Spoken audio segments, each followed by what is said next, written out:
Welcome to your stretch series. I'm going to take you through a few of my favorite stretches. Great way to cool down after a workout. The first one I want to start out with is a seated hamstring stretch. If you have a band or something that you can loop around your foot, just lifting up nice and tall, bringing one foot in towards the knee. You're going to lift up and then give yourself just a little pull forward so you get a stretch either in that hamstring or maybe in the opposite hip. If that's too easy, go ahead and reach it out a little bit further, trying to keep a nice flat back position. Hold each of these stretches for about 30 seconds on each side. Remember, if it hurts, you don't have to keep pushing it farther. Just try to go to a place where you feel the stretch and then give it a little hold.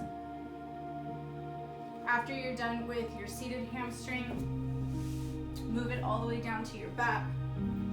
I'm going to wrap my band around my foot again, and I'm going straight up to the ceiling. Again, giving a little pull.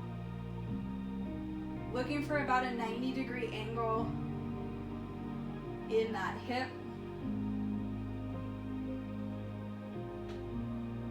If you want, you can open that hip up a little bit and get more of the inside of the hamstring, or you can cross it over and get more of the outer part of the hamstring and a little bit of the hip or the IT band.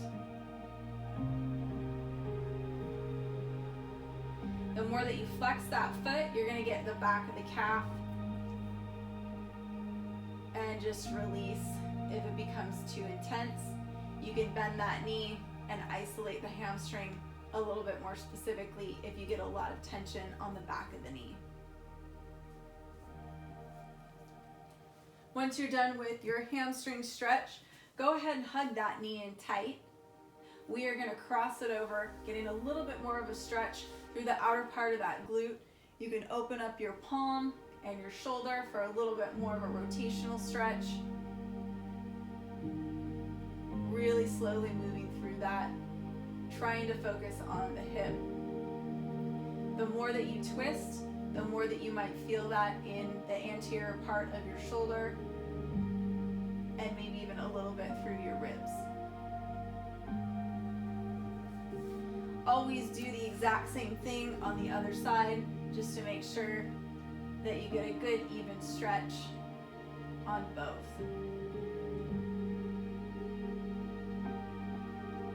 Nice inhales and exhales. Try to just relax into that stretch.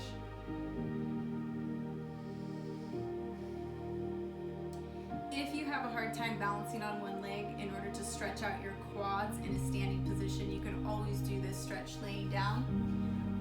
Just cradling your head with your shoulder, reaching for that foot. You're going to bring your heel back towards your glute. Try to keep your knee lined up as much as you can with your hip, and just push that hip forward so that everything is in alignment.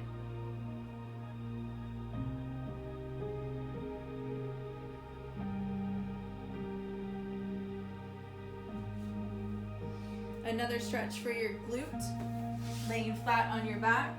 We're going to go into a cross position where your heel comes up to the knee, and then bringing that leg up, you can reach through and hug the opposite leg in close to you while getting a stretch through the outer hip and glute of the leg that's bent. If this is challenging, feel free to place your foot up against a wall, and that will always help support you while you're in this position.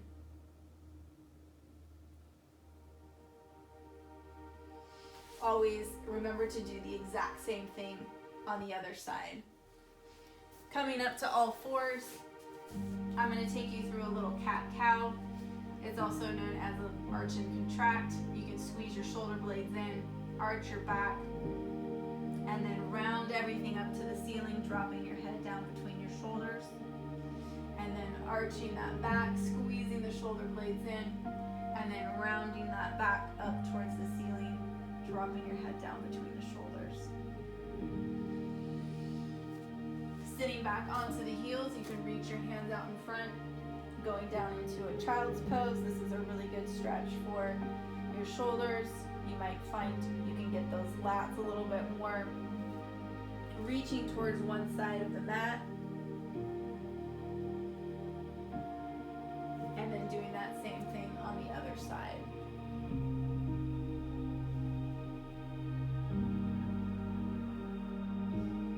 One of my favorite stretches for the pecs you can do with a ball. You can also do a good pec stretch in a doorway, but this is also just as effective. You're gonna place your hand on top of the ball and then coming down into all fours. Extending that arm out, you're basically gonna just drop down as close to the floor as you can comfortably get, getting a nice stretch in the bicep and in the pec of the arm that's holding onto the ball. If you want to intensify it, you just look in the opposite direction. And then do that same thing on the other side, placing that hand on top of the ball and then slowly dropping down to the floor. Intensify and just look away.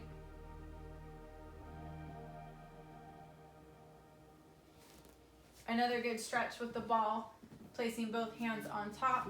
You can drop your head down between the shoulders, getting a nice stretch through the back.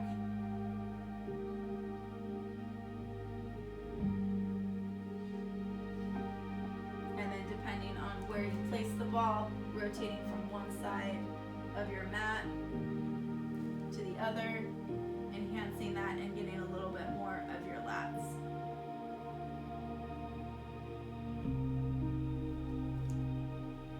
Remember to try to hold your stretch for at least 20 to 30 seconds. When you're done with your workouts, it's a really great way to just cool down, let your heart rate come down, and finish stretching out all of those muscles that you've been working so hard.